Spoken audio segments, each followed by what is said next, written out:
Hi, I'm Harper Quinn. And last Sunday, my sister-in-law laughed at my coffee order in front of a full table. What she didn't know? I'm the one who signs her husband's paycheck. And this time, I wasn't in the mood to be polite. It was supposed to be brunch. Just brunch. Maple and Sage, that overpriced casual spot with mismatched chairs and hand-poured oat lattes. Claire had picked it. Of course, she always picks the place, even when it's my husband's birthday or our mom's retirement or, like today, absolutely nothing at all. We were halfway through ordering when it started. "I'll have an oat milk vanilla latte," I said, closing the menu. Simple. I don't like surprises before noon. Claire let out a laugh sharp enough to slice into the table silence. "God, Harper," she said, twirling her mimosa. "I forgot you drink like someone who's trying to impress the barista into marrying her. Still doing that whole independent woman in tech aesthetic, huh?" I smiled the way you do when someone slaps you but in public. Small, controlled, dangerous. "Still doing the insecure housewife in a designer dress thing?" I asked, just under my breath. She didn't hear me. Or maybe she did and chose not to. Claire's real talent was pretending she always had the upper hand, even when she was bleeding. Across the table, Tom, her husband, was too busy refreshing his email to notice. Or maybe he was avoiding eye contact. It didn't matter. What mattered was what sat inside my leather tote bag, a printed copy of the quarterly performance review.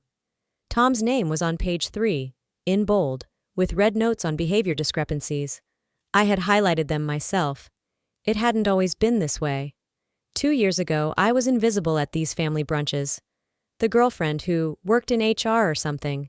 The one who brought wine and offered to help with dishes while Claire made speeches about networking and knowing your worth to a room that never asked. But that changed.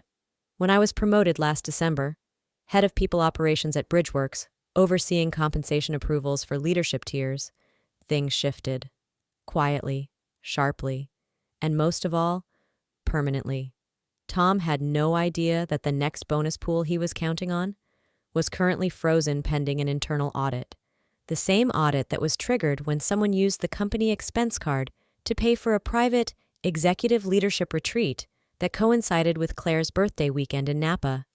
The receipts came through last Friday. I hadn't told anyone yet. Not even my husband Ryan. Not because I didn't trust him, but because silence buys clarity. And I wanted to see what Claire would do without knowing I was the one holding the match. The server returned with drinks, placing my latte in front of me with the kind of care you give something you don't want to spill. I took a sip. It was too hot. Still, I held it steady. Claire watched me like she was waiting for a reaction. She always did. "So," she said, leaning forward, "any new work gossip? Or are you still stuck reviewing everyone else's job and not doing anything real?" There it was. The dig. The false smile. The passive contempt. I set the mug down gently. "Actually," I said, eyes on hers, "there's been some restructuring. Some overdue cleanup. You'll be hearing about it soon." Her smile twitched. Tom glanced up. I didn't elaborate. I didn't have to. Because some people mistake silence for weakness. What they don't realize is, silence is just power under construction. Sometimes it's not the latte. It's the power behind the hand that orders it. There's a certain kind of silence that doesn't feel empty. It feels calculated. I learned that from Claire. For years, I played the part she wrote for me. The accommodating sister-in-law, the corporate tag-along, the quiet one, who just smiled through the sharp digs and fake compliments. I stayed in the background. Not because I was weak, but because I was watching. And Claire never noticed. The first time we met, she greeted me like I was a +1 to a party she didn't remember inviting. "Oh," she said, eyeing my blazer, "you're the HR girlfriend." Just like that. Not Harper. Not "nice to meet you." Just HR. Like I was an extension of a policy manual. I smiled then, too. I think I've always smiled around her. The kind of smile you use when someone checks your value like a barcode and finds it expired. Back then, I didn't fight it. I was just starting out. Entry level, overworked and undernoticed. Ryan and I had just moved in together, and every family gathering felt like a pop quiz I didn't study for. Claire had this way of asking questions that sounded like compliments but landed like punches. "So, Do you think you'll stay in HR forever? Or is it just like a placeholder until you figure out what you're really good at? At first, I thought it was insecurity, that maybe she felt threatened. But no, Claire wasn't insecure. She was entitled. There's a difference. Insecurity hides behind comparison. Entitlement just assumes it's better. She wore success like a birthright. Every brunch, every birthday, every quick coffee turned into a performance. Her life, her husband's job, their new renovation, her latest skincare routine that was definitely too advanced for most people. I listened. I nodded. I stopped trying to impress her, and she took that as proof I wasn't worth being impressed by. What Claire never noticed, or maybe never cared enough to ask, was that I wasn't trying to win her approval. I was watching patterns, power dynamics, language, micro movements in a room where status shifted like sand. It's what made me good at my job. I wasn't loud, but I was precise. I didn't need to dominate the room. I just needed to understand it better than anyone else in it. So while she was busy broadcasting her perfect life, I was documenting the cracks. The turning point came 3 years ago, Christmas Eve.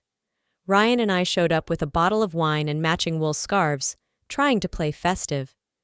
Claire opened the door, kissed both our cheeks, then handed me a dish towel. "Oh good, you're here. Can you watch the turkey? I need to recurl my hair. It's falling flat and I refuse to look tired in photos." I didn't even get my coat off before I was leaning over an oven that smelled like burnt rosemary and ambition. Later that night, we took the family photo. Big smiles, big poses, Claire in the center, Tom next to her, their golden retriever energy perfectly aligned.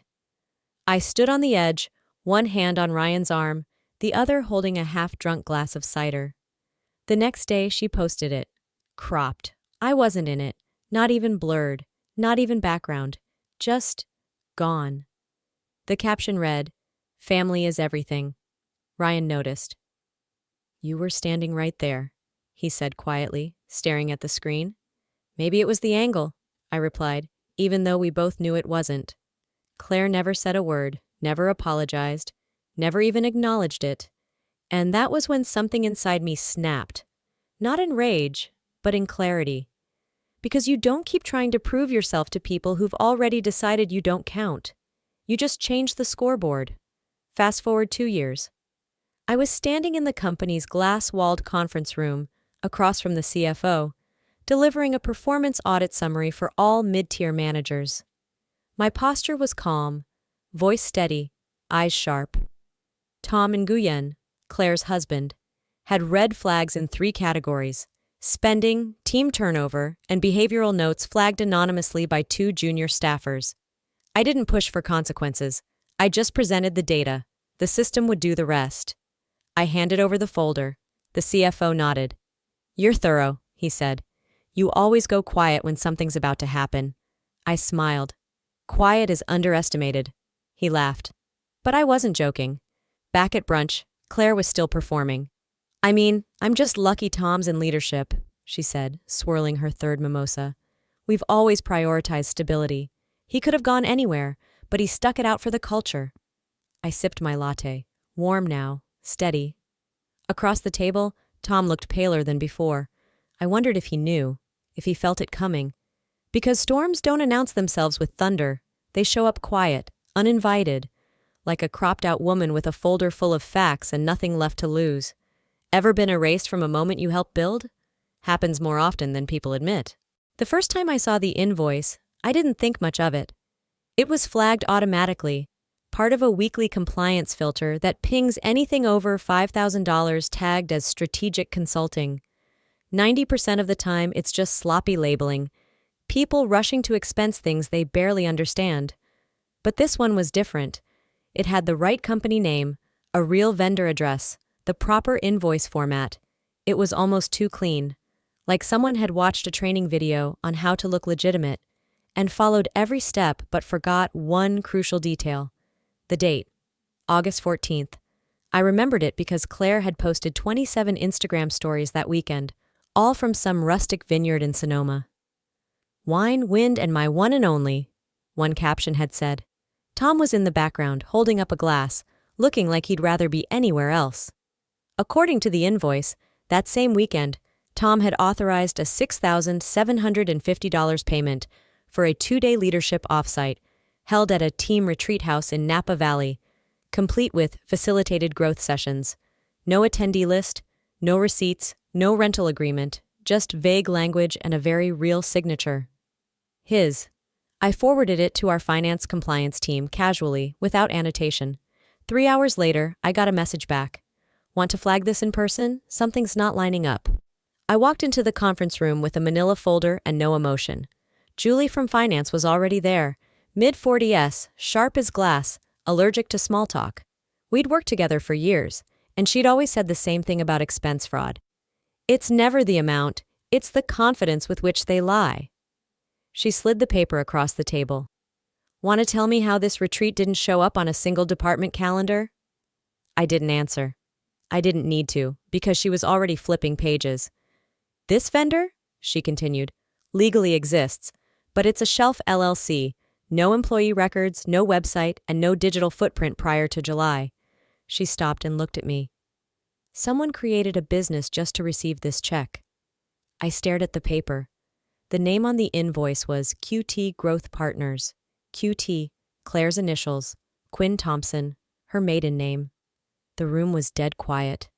There are moments when your heart doesn't race, not because you're calm, but because you're calculating. That's what this was. I didn't feel betrayed. I felt confirmed. Claire hadn't just been manipulating dinner tables and holiday brunches. She'd gotten inside the company. And Tom? Whether he was complicit or just her pawn, he'd signed off on it. Want me to escalate? Julie asked. I shook my head. Not yet. Why? Because we don't know how many of these exist, I replied. And if we move too soon, they'll start scrubbing the trail. Julie nodded slowly. You want a full audit? No, I stood. I want the whole story. I don't chase people with hammers. I build them a stage and let them perform. Later that night, Ryan poured me a glass of wine as I stood in the kitchen, rereading the flagged invoice on my laptop. You've been quiet, he said. I glanced at him, unsure how much to share. He didn't know about the audit, or Claire's initials, or the fact that I was now staring at a fake company that had stolen almost $7,000 from the company that paid both our bills. They've been lying, I said. He set the wine down gently. Claire? I nodded once. He exhaled, long and slow. You going to confront her? I looked down at the glass. No, I'm going to let her. The next morning, Tom emailed me. Subject: quick check-in on department budgets. Body: would love to grab 15 minutes sometime this week. Just want to make sure everything's aligned before we head into Q4. It was the kind of email people send when they've heard whispers, but don't know where they're coming from. I replied, sure, Wednesday morning? And then I called it to request his access logs. Ever had someone lie so confidently you almost admired the audacity? The moment Tom walked into my office, I could tell he'd rehearsed. Buttoned-up shirt, a shade too crisp for a Wednesday. The kind of smile that starts wide and dies at the edges. He was carrying a laptop and a reusable coffee cup that still had the price sticker on the bottom. Claire's doing, probably. He closed the door gently behind him, like it mattered. Hey, Harper, he said, casual. Appreciate you making time. I motioned to the seat across from me. Of course. Always happy to connect. He sat down, legs crossed, posture sharp. It was a dance, and I let him lead, for now. I just wanted to sync before Q4 really ramps up, he said. There's been some shifting in my department. We've had a couple folks leave. Some new folks onboarded. Just want to make sure we're aligned on bandwidth and, headcount projections. I watched him speak like he was standing on a frozen lake and could hear the ice cracking but couldn't tell which direction it was coming from. I nodded slowly. Sure, I said. Let's talk about that. I pulled up his performance dashboard, clean interface, but the data underneath was anything but. 3 exits in 6 weeks, I began, scrolling. 2 of them were unplanned. 1 cited management breakdown in their exit interview. Tom shifted in his seat. Right, I saw that. But you know how exit interviews go. People are emotional. It's not always reflective of the actual environment. I looked up at him. They specifically reference being sidelined after questioning budget allocations. His jaw worked for a moment, then relaxed. That might have been about a project we had to cut short. Budget stuff's been tight. Has it? I asked, letting the question hang. He blinked. What do you mean? I swiveled the screen toward him and clicked open a PDF. The invoice. QT Growth Partners. Tom didn't flinch at first. Maybe he didn't recognize it. Maybe he hoped I wouldn't. You approved this retreat, I said. But the company doesn't have a record of any strategic leadership session happening that weekend. No attendee logs, no calendar invites, no facilities rental agreement. He finally looked at the screen, just long enough to realize what it was and who was holding it. That was... Claire handled that, he said too quickly. She said she found a consulting firm that does off-the-grid sessions. I signed off because it sounded... Sounded? I echoed. Or because she asked you to? Tom went quiet. Outside, rain tapped the windows in a slow, deliberate rhythm. The city looked gray, the kind of gray that makes people confess things they didn't mean to say out loud. He rubbed his jaw. She said it was all above board, he muttered. Said it would help our taxes. I didn't think... That's the problem, I said. You didn't. I let silence fill the room like steam, not boiling, just enough to make him sweat. Tom, I'm not here to catch people out, I continued. But I am here to protect this company, and you signed off on a $6,750 payment to a shell company run, directly or indirectly, by a member of your immediate family. That's not a crime. No, I said, but it's a pattern, and patterns get noticed. His breathing changed. He sat back like he'd just realized he was standing too close to a drop he hadn't seen before. Are you reporting this to compliance? It's already been flagged. You'll be receiving a formal inquiry from legal this week. He closed his eyes for a second too long. That's when it hit him. This wasn't a warning. This was a window closing. Harper, he said quietly. Claire didn't mean to do anything illegal. She's always had ideas, big ones. Sometimes they outpace the details. I stared at him. This was the moment. The Gio Nuoc Tran Li. The moment a grown man defended fraud as ambition, as if the money was just a rounding error, as if the lie could be paved over with charm. You don't need to cover for her, I said. You need to cooperate. Because the thing about paper trails, Tom, they don't disappear. They just wait. After he left, I sat in the quiet for a long time. Not in triumph, not in relief, in something colder.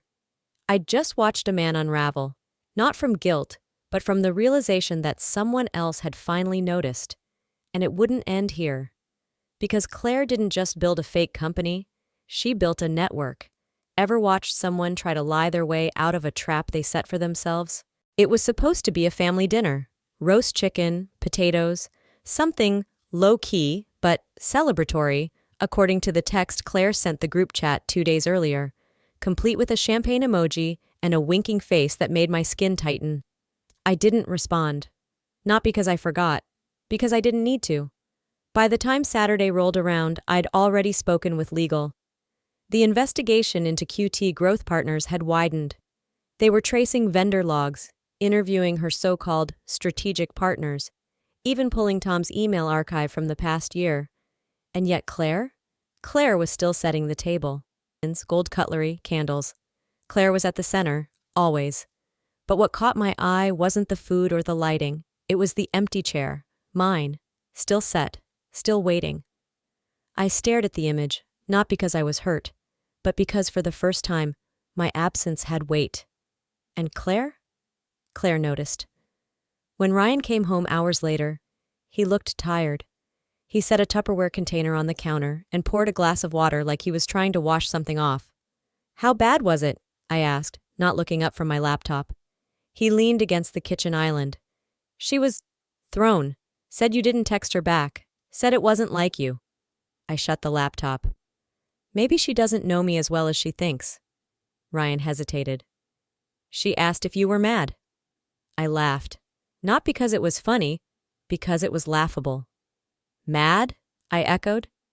No, Claire doesn't know what mad looks like. She only knows what ignored feels like.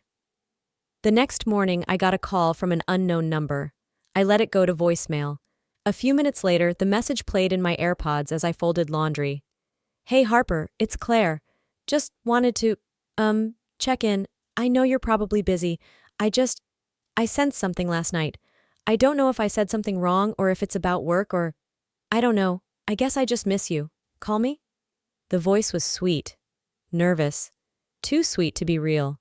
Too nervous not to be. Claire never missed people. She curated them, displayed them when needed, cropped them out when not. But something was shifting now. She could feel it. That faint vibration under the floorboards. Not an earthquake. A quiet excavation.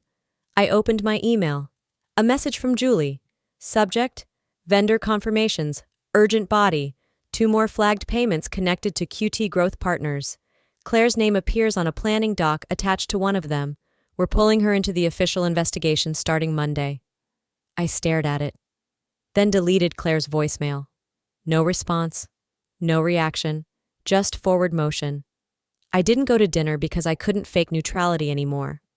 Not because I was bitter, not because I wanted revenge, because once you know someone's capable of fraud, it's hard to watch them serve salad like nothing's burning. That night, I stood at the window, watching the city breathe. Claire had always underestimated me because I didn't raise my voice, because I didn't compete, because I chose observation over retaliation. But what she never learned is that silence doesn't mean surrender. Sometimes silence means strategy. And I was done playing by dinner rules. The envelope was cream-colored and thick, the kind of stationery that says I'm important before you even read the return address. It was left on my desk by mistake. Or maybe not by mistake. Maybe by the universe. Maybe by someone in the executive suite who, after watching the balance of power shift, decided to let gravity finish the job.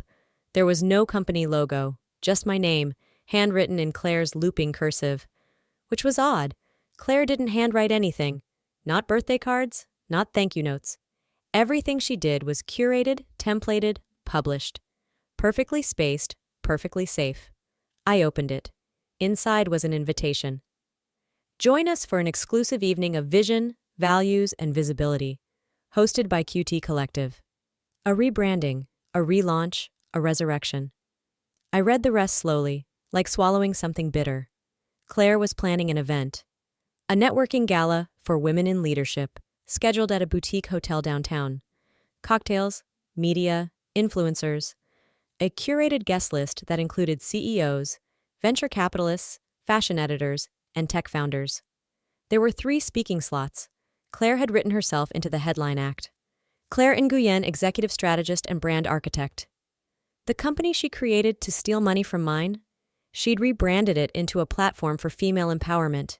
QT Growth Partners was now QT Collective, and she was going public with it. For a moment, I didn't move. Not out of shock. I'd lost the capacity to be shocked by her months ago. No. What hit me was clarity. She wasn't trying to hide the lie anymore. She was going to sell it. And that meant she thought I wouldn't speak, that I'd stay quiet, that I'd let her frame the narrative. Because Claire never feared exposure. She only feared being irrelevant. That afternoon, I requested a closed-door meeting with our general counsel. His name was Ben. We'd worked together on enough HR cases that I didn't need to rehearse. I handed him the invitation. He read it twice, blinked slowly, then looked up. She's doing what? I explained it all.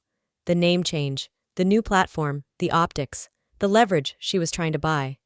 Ben leaned back in his chair, silent for a long time. Have you responded to this? He asked. No, I said. Not yet. He nodded. Good. Let her keep thinking you're not watching. Back at my desk, I pulled up the event registration page. It was sleek, high-end, glossy black and white photos. Buzzwords like alignment and intention. A short bio section for Claire. After years of experience guiding growth inside Fortune 500 teams, Claire Nguyen founded QT Collective as a space for ethical leadership and next-generation mentorship. Years of experience? She'd never been employed by any corporation longer than 6 months. And as for ethics, I clicked on Partners. 3 names listed.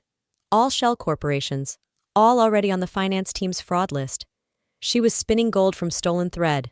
And it was working. That night, Ryan found me still at the dining table, laptop open, tea gone cold. "You've been staring at the screen for 30 minutes, he said softly. "I'm not staring," I replied. "I'm calculating." He sat beside me. "What is it?" I turned the laptop so he could see the event page. He read the title, then the subheader, then the list of sponsors. One of them had a logo suspiciously similar to the Bridgeworks internal brand. Modified, recolored, but recognizable. "She's stealing your reputation," he said. I nodded. "She's counting on me not claiming it." And that was when I made the decision, not to speak, but to act. Because the most powerful thing you can do to someone who lives for attention is remove their platform right before the curtain goes up. 3 days before the event, I sent one email. No CCs, no flair, subject QT Collective Internal Conflict of Interest Report. Body attached are 6 documented connections between Claire Nguyen's newly rebranded QT Collective and active vendor fraud under investigation by Bridgeworks Compliance. Given Claire's attempt to represent herself as affiliated with the Bridgeworks executive brand, I recommend immediate cease and desist action via legal counsel to prevent brand misuse and misrepresentation to external stakeholders. Signed, time-stamped, sealed.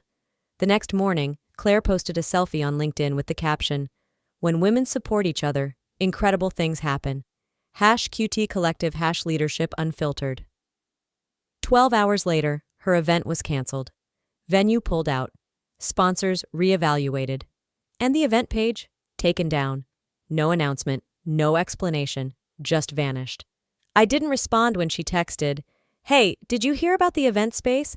Total misunderstanding. Trying to fix it now. Let me know if you have any contacts at Avalon Hotel." I didn't have to respond, because I wasn't behind the curtain anymore. I was the one who closed it. Ever watch someone build a lie so big they thought it could hold your silence too? The boardroom was quieter than usual. There was no coffee tray, no small talk, no name tags. Just 12 chairs, the kind with polished backs and arms that creaked if you shifted too often. The kind of silence that made people sit straighter than they needed to. I wasn't leading the meeting, not officially, but everyone in the room knew why we were there, and why I was the only one not checking their phone. Ben from legal entered first, clipboard in hand, shirt ironed to precision. He didn't nod. He didn't need to. Then came our CFO, our Chief Operating Officer, and the head of internal audit. And finally, 5 minutes late, holding a leather tote too expensive for this moment, Claire walked in. She paused when she saw me. "Harper," she said, a little breathless, "I didn't realize You were asked to bring all documentation regarding QT Collective." Ben interrupted, not even looking up from his clipboard. "Did you?"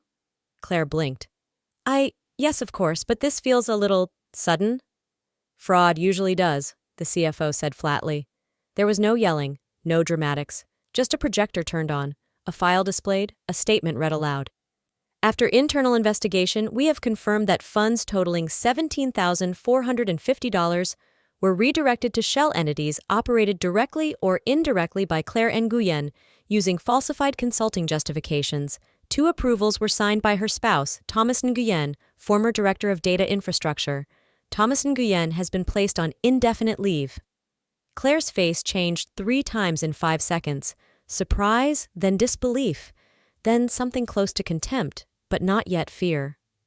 "Look," she said, standing up, voice low, shaking but proud, "I can explain every dollar. This wasn't some scheme. It was seed money, strategic risk.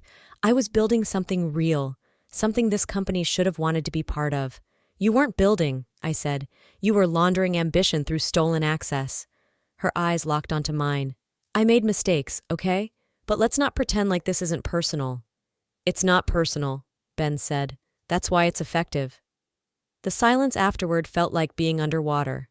Everyone could hear their own blood. Claire's eyes flitted across the room, looking for anyone to agree, to nod, to soften. No one moved. "This isn't over," she said finally. "I have people, contacts. You think you can shut me out of every room I walk into?" "No," I said, standing. "Just the ones you didn't build." I didn't wait for her to respond. I collected my folder, thanked the board quietly, and walked out before she could speak again. Because this was never about confrontation, It was about conclusion. 2 weeks later, Tom's resignation was announced in a 4-line company email. Claire? She went silent. Her LinkedIn went dark. No posts, no hashtags, no carefully staged latte photos with captions about hustle and healing. A week after that, I received a letter, not an email, an actual letter, delivered in a soft pink envelope with no return address. Inside, you got what you wanted, but it won't last. See, no signature. Just that. I didn't rip it. I didn't even reread it. I slid it into a file marked closed and returned to work. 3 months later, I accepted a job offer from a nonprofit incubator in Portland, a leadership role, more freedom, more alignment. On my last day at Bridgeworks, I left 2 things on my desk: a flash drive with files sorted, audits labeled, systems scrubbed clean. A sticky note, the same brand Claire used to mock me years ago. On it, no one notices the quiet ones until the ground shifts. That night, I walked through the city with Ryan. The air was cold. My shoulders felt lighter. You regret any of it? He asked. I thought about it. Claire, Tom, the brunch, the fake company, the silence I carried for years, mistaking it for survival. No, I said, because it didn't start with her. What do you mean? I used to think she ruined something, I said, but now I realize she revealed it. Some battles aren't loud. They don't explode. They unfold quietly, in boardrooms, in family dinners, in moments when you choose silence over spectacle and integrity over approval. What Claire taught me, unintentionally, was this: when people try to erase you, don't fight for a seat at their table. Build your own and lock the door behind you. You don't have to yell to reclaim your worth. Sometimes, the most powerful move you'll ever make is walking away, on your terms, with your dignity intact. Have you ever had to walk away to finally be heard? Or stayed quiet just long enough for the truth to speak louder than you ever could? If this story touched something in you, let me know where you're watching from. Drop a comment, whether you related, disagreed, or just want to share your own moment of enough. And hey, if you've made it this far, consider subscribing to the channel so you don't miss the next story. Who knows? It might just be the one you didn't know you needed.